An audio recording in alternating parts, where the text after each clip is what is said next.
প্রিয় দর্শক, আসসালামু আলাইকুম। আপনারা কেমন আছেন? আশা করি সকলেই আপনারা আল্লাহ তাআলার অশেষ রহমতে ভালো আছেন। তো আজকে কাঁঠাল ফল নিয়ে আলোচনা করব। তো প্রিয় ভাই বন্ধুরা, দেখতে পাচ্ছেন কি সুন্দর কাঁঠাল এসেছে। তো কাঁঠালের সাইজটা ভালোই আর দেখতেও বেশ সুন্দর। তো প্রিয় ভাই বন্ধুরা, এই যে দেখতে পাচ্ছেন এরকম কাঁঠাল কিন্তু দেখতেই যদি সুন্দর হয় তাহলে বন্ধুরা খেতেও অবশ্যই সুন্দর হবে এবং মিষ্টি হবে। ও, তো বন্ধুরা, আমরা সকলেই জানি যে কাঁঠাল একটি মিষ্টি জাতীয় ফল।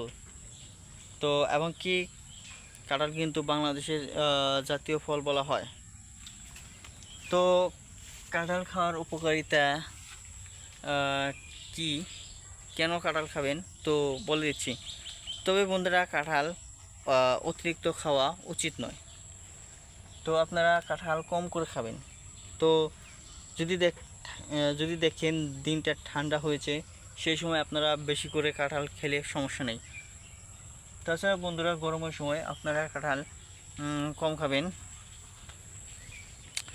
তো কাঁঠাল খাবেন পান্তা ভাত দিয়ে। যদি বন্ধুরা কাঁঠাল পান্তা ভাত খেতে পারেন তাহলে আপনাদের পেট ঠান্ডা থাকবে এবং কি আপনাদের মুখে রুচি বৃদ্ধি পাবে, সুস্বাদু লাগবে। তো আমি নিজেও পান্তা ভাত দিয়ে কাঁঠাল অনেক খেয়েছি, সেই হিসেবে আমার অভিজ্ঞতা রয়েছে। তো প্রিয় দর্শক, এই কাঁঠালের মধ্যে প্রচুর পরিমাণে ভিটামিন রয়েছে। তো কাঁঠালে কিন্তু বিভিন্ন ধরন রয়েছে, জাত রয়েছে। তো